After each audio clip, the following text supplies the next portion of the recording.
जय जोहार संगवारी हो। द स्टडी सर्कल में स्वागत है आप मन के। और आज हमन देखा था कक्षा छठवीं के गणित, जेमा आज हमन बात करबो त्रिभुज के बारे में। पिछले कक्षा में हमन देखे रहें कि जब हम त्रिभुज के बारे में पढ़त रहें तो हमन देखें कि त्रिभुज के तीन भुजा होते हैं और तीनों भुजा बंद होते हैं। बंद तीन भुजाओं से घिरी बंद आकृति ला हमन त्रिभुज कहते हैं।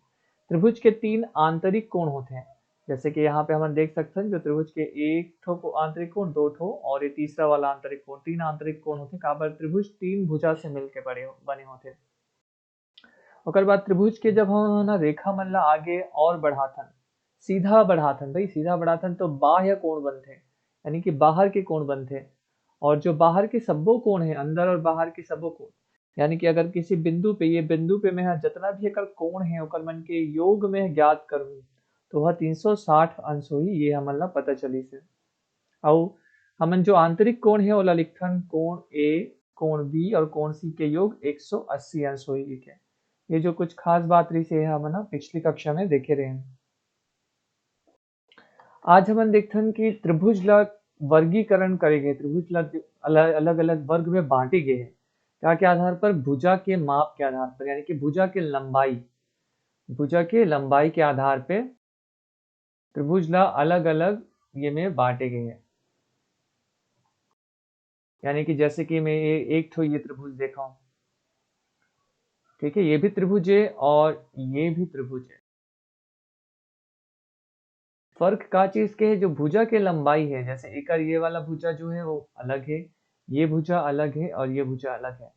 जे मन ज्यादा ये ध्यान देते ऐसे चीज में, वो मतलब मैं बता दूं कि जो त्रिभुज है ओकर जो टेढ़ा वाला कोना रहते हैं, जो ये वाला कोना है,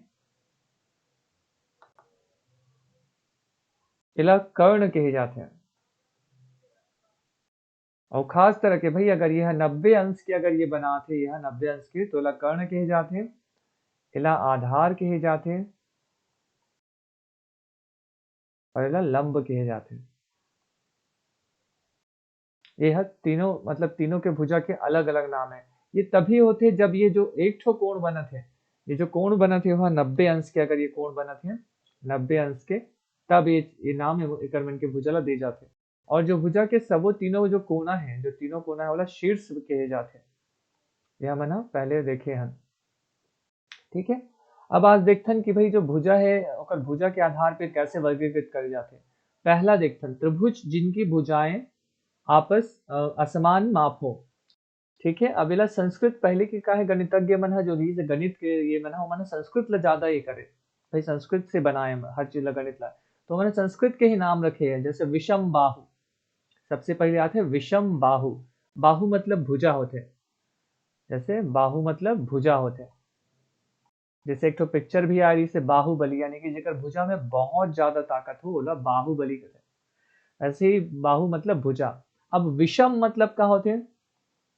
विषम यानी कि जेह समान ना हो, असमान, ठीक है। जेकर तीनों भुजा अलग अलग लंबाई के हो, जैसे कि ये वाला त्रिभुज, ये त्रिभुज है, त्रिभुज के ये भुजा अलग लंबाई के, ये भुजा अलग लंबाई के, ये भुजा भी अलग लंबाई के, तीनों जो ओकर भुजा है वो अलग अलग असमान है, एक तेला विषम बाहु कहते। विषम और बाहु, ठीक है। यह विषम बाहु त्रिभुज है। इला देख के आप यहाँ पता कर सकते हो कि कौन से त्रिभुज विषम बाहु है, ठीक है। यानी कि जेकर एक भी तीनों भुजा असमान रही, तेह विषम बाहु है। जैसे उदाहरण के लिए अगर कोई बोले आप मान एक त्रिभुज बनाओ जेकर एक भुजा 5 सेंटीमीटर है, दूसरा भुजा 7 सेंटीमीटर है और तीसरा भुजा 8 सेंटीमीटर है, तो ला का बोल सकते हो तीनों जो भुजा है वो अलग अलग है, अलग अलग लंबाई के है, एक से यह विषम बाहु त्रिभुज हो जाएगी।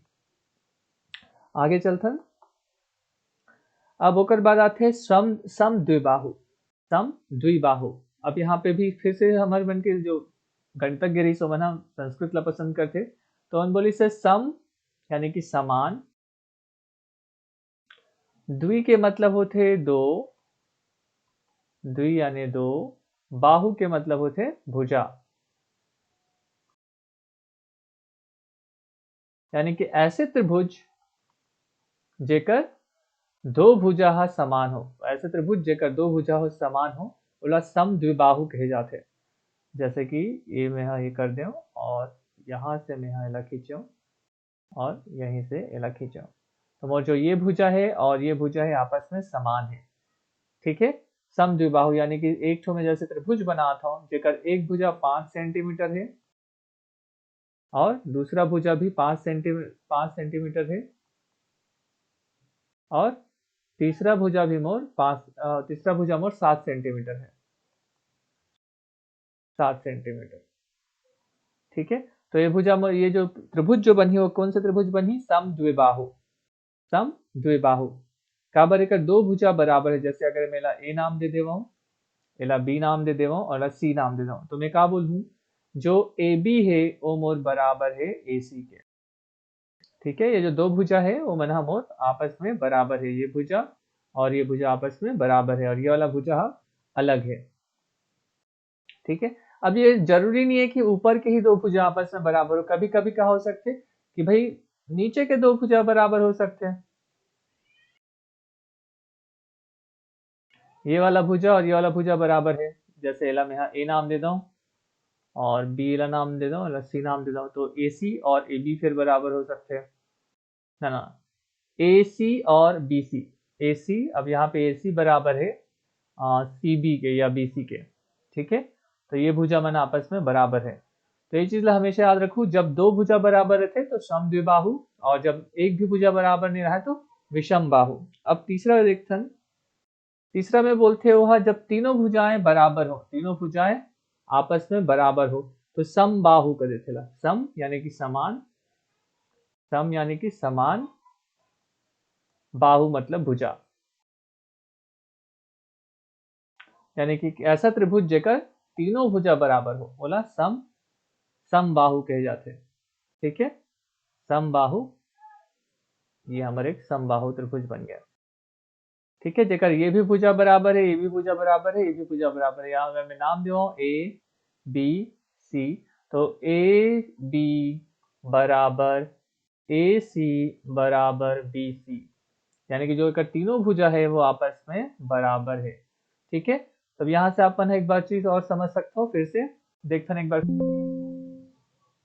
हमन देखे हैं कि ये त्रिभुज के तीनों भुजाएं असमान रथे, ये त्रिभुज के तीनों भुजा असमान रथे ओला विषम बाहु त्रिभुज कथन, और जे त्रिभुज के दो भुजाएं बराबर रथे, जेकर दो भुजाएं बराबर रथे ओला हमन हा कथन, दो भुजाएं जेकर बराबर है ओला हमन कथन समद्विबाहु, और जे त्रिभुज के तीनों भुजा बराबर है ओला समबाहु, यानी कि हमन हा का नाम से आन था, एक बार फिर से करूँ, विषम, विषम यानी कि अलग अलग सब भुजा अलग हुई, विषम, विषम बाहु, और उकर बाद सम द्विबाहु।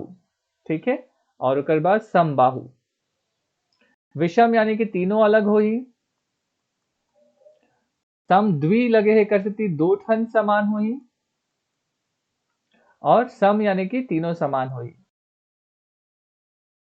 सम बाहु एवं बाहु बाहु लगा दू, विषम बाहु मतलब तीनों अलग, सम द्विबाहु मतलब दो समान, सम बाहु मतलब तीनों समान। आओ एक कुछ उदाहरण हमन देख के समझन कि कैसे हमन जानबो कि भाई कौन से सम द्विबाहु है, कौन से विषम बाहु और कौन से समबाहु। ये अभ्यास आप मन की किताब से ले गए हैं, पुस्तक से। पहला है भुजाओं के माप, तो पहला भुजा के माप दे 4 सेंटीमीटर, 5 सेंटीमीटर और 6 सेंटीमीटर। तो देख के बता सकता हूँ कि 4 सेंटीमीटर बराबर नहीं है 5 सेंटीमीटर के, और 5 सेंटीमीटर भी बराबर नहीं है 6 सेंटीमीटर के, यानी कि तीनों के तीनों अलग अलग है, यानी कि त्रिभुज के प्रकार कौन से हुई? विषम बाहु।